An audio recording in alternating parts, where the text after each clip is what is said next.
नमस्कार साथीहरू, म आज चाहिँ माइती गाउँको देवीथानमा फुलमती देवीथानमा आएको छु।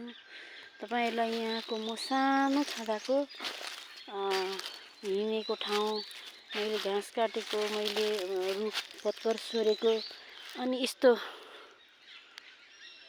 ओखरहरू टिपेको ठाउँको भिडियोलाई ताजा यादगार बनाउन चाहदैछु। तपाईहरुलाई पनि शेयर गर्छु, हेर्नु होला। यो ठाउँ चाहिँ मैले बस्तु खेलेको ठाउँ हो। हेर्नु,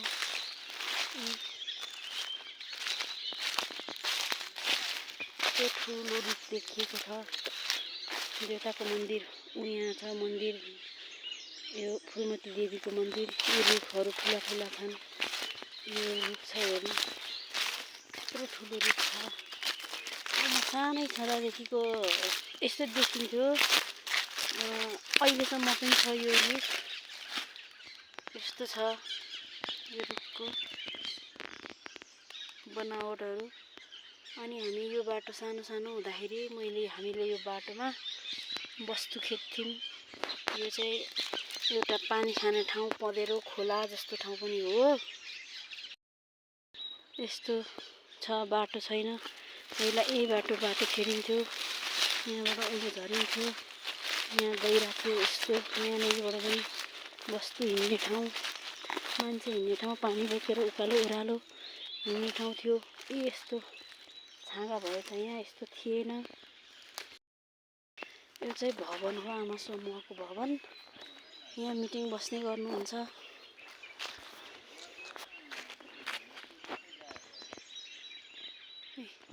यो भवनमा चाहिँ मिटिङ बस्ने गर्नुहुन्छ। यहाँका समुदायका मान्छेहरू, महिलाहरू, पुरुषहरू सबै यहाँनिर मिटिङ बस्नुहुन्छ। यो देवी माताको चाहिँ मन्दिर हो। मन्दिरको पछाडिपट्टिको अगाडिको पछाडिपट्टिको भाग हो। झरिन्छ यताबाट।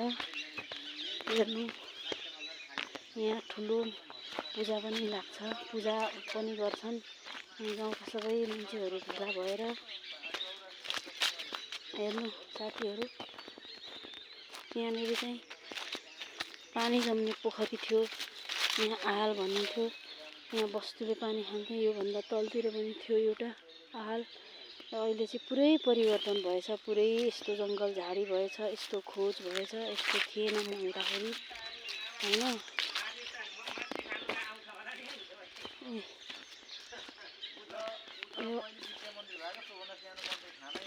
यस्तो सिँढी थियो यहाँतिर है, त्यो सबै भत्केछन्, यस्तो भएछन्। संरचनाहरू सबै बिग्रेछन्।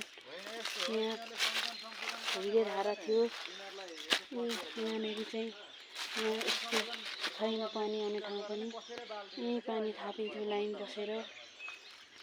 अनि यो ट्याङ्की छ, यो चाहिँ पछाडि बनाएको ट्याङ्की हो। यो पनि पुरानो भइसक्यो। यो ट्याङ्कीको पानी झर्ने ठाउँ। अनि यो शिरीषको रुख हो, धेरै ठुलो थियो।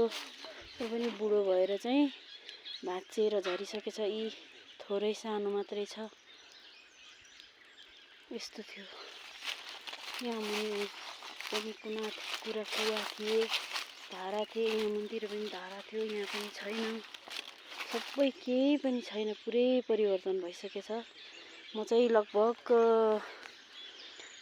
कति वर्ष भने म लगभग 20 वर्षपछि आएको म यो ठाउँ। सपनामा पनि म यो ठाउँलाई देख्थेँ। यो म हुर्केको, म खेलेको, म पानीले हिँडेको, म नुहाएको, म लुगा धोएको ठाउँ हो। हेर्नुहोस्, तर यस्तो छ। पहिला कस्तो थियो, बिल्कुलै फरक छ अहिले। पहिलाको जस्तो चाहिँ केही। माताको मन्दिरभित्र पूजा गर्ने ठाउँ। म चाहिँ यहाँनिर पूजा गर्नु आएको। यो मन्दिरको भित्र प्रवेश गर्ने बाटो।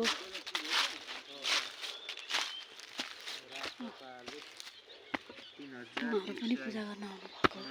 राष्ट्रिय जनमोर्चाले पो ल्याइरहेछ है, एक सिट जित्ने आफैले। यी राष्ट्रिय दल बन्दैनन् क्या, यी राष्ट्रिय जनमोर्चा यस्तो छ। यहाँ चाहिँ नागको पूजा गरिन्छ। यहाँनिर चाहिँ नागथान हो। यस्तो रुखहरू छन् मन्दिरको वरिपरि।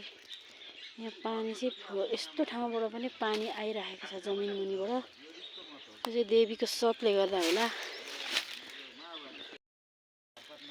मेरो यो माता रानीको मन्दिर बैरानीको मन्दिरमा आएको तपाईहरुलाई कस्तो लाग्यो लाइक कमेन्ट गर्नु होला साथीहरु।